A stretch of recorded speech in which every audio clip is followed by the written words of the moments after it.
বিশ্বনাথ চাৰিআলি হাইদাবাৰী স্থিত শিক্ষা মন্দিৰ একাডেমী সিনিয়ৰ সেকেন্ডাৰী স্কুলে সম্পূৰ্ণ কৰিলে 8 বছৰ।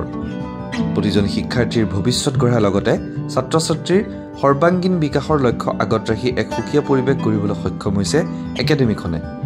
বিশেষকৈ 100% উত্তীৰ্ণৰে বিশেষ চৰ্চাও লাভ কৰিবলৈ সক্ষম হৈছে এই একাডেমীখনে। উল্লেখ্য যে কলা, বিজ্ঞান আৰু বাণিজ্য শাখাত উপলব্ধ থকা একাডেমীখনে ইতিমধ্যে আৰম্ভ কৰিছে নাৰ্চাৰী ক্লাছো। এই সন্দৰ্ভত একাডেমীখনৰ স্বত্বাধিকাৰী মনোজ কলে বিশ্বনাথবাসী ৰাইজৰ বাবে কি ক'লে শুনোৱা হওক তেখেতৰ মুখেৰে। নমস্কাৰ, সকলো বিশ্বনাথবাসী ৰাইজলৈ ৰঙালী বিহুৰ শুভেচ্ছা জনাইছোঁ। মই শিক্ষা মন্দিৰ একাডেমীৰ জুনিয়ৰ কলেজৰ সঞ্চালক। আমাৰ এই অনুষ্ঠানখন 2016 চনত প্ৰতিষ্ঠা কৰা হৈছিল।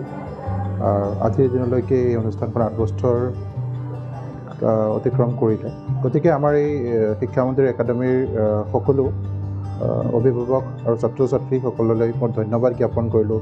আপোনালোকৰ যি বিশ্বাস আমাক দেখুৱালে আৰু তাৰ জৰিয়তে আমি যে আজিৰ এই অৱস্থাটো পালোঁ। আৰু আপোনালোক আৰু এটা কথা জনাবলৈ মই সুখী হৈছোঁ যে আমি এই বছৰৰ পৰা নাৰ্চাৰী ক্লাছ আৰম্ভ কৰিবলৈ মনস্থ কৰিছোঁ বা আৰম্ভ হৈছে। তো সকলো বিশ্বনাথবাসী ৰাজ্যলৈ এটা আহ্বান জনাওঁ যে আপোনালোক সকলোৱে আমাক সহায় সহযোগিতা আগবঢ়াওক।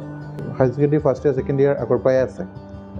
কলাক্ষেত্ৰ ছায়েন্স আছে, কমাৰ্চ আছে আৰু আপোনাৰ আৰ্টছো আছে। 3টা বিভাগতে আমাৰ ছাত্ৰ ছাত্ৰীক পাঠদান দিয়া হৈ আছে এতিয়ালৈকে। সেইখিনি আৰু শিক্ষানীতিৰ যিটো নতুন শিক্ষানীতিৰ মতে আমাৰ 9-10 ক্লাছখিনি আমাৰ ইয়াত সংলগ্ন কৰা হয়। সমূহ বিশ্বনাথবাসী ৰাজ্যলৈ মই এই আহ্বান জনাওঁ যে অনাগত দিনত আপোনালোক আহক, আমাৰ এই অনুষ্ঠানখনক এবাৰ চাওক। চাই পেলাই আপোনাৰ বহুত ভাল লাগিব। এটা সুন্দৰ পৰিৱেশৰ মাজত আমাৰ এই অনুষ্ঠানখন প্ৰতিষ্ঠা কৰা হৈছে। চাৰিওফালে আপোনাৰ এটা খুব ধুনীয়া পৰিৱেশ এটা আছে। আহক, আপোনালোকৰ ল'ৰা ছোৱালীসকলক ইয়াত দিয়ক। আমাৰ এটাই উদ্দেশ্য যে ছাত্ৰ ছাত্ৰীৰ সৰ্বাংগীন বিকাশ আমাৰ উদ্দেশ্য আৰু লক্ষ্য। আৰু আহিলে আপোনালোকে বহুতখিনি বস্তু গম পাব। যোৱা 2018 চনৰ পৰা আমাৰ বিদ্যালয়খনে 100% ৰিজাল্ট দি গৈছে। আজিলৈকে ফেইল হোৱা দেখা যোৱা নাই। তো এই ল'ৰা ছোৱালীৰ যিটো সফলতা আমাক বৰ উৎসাহিত কৰি তোলে। ধন্যবাদ।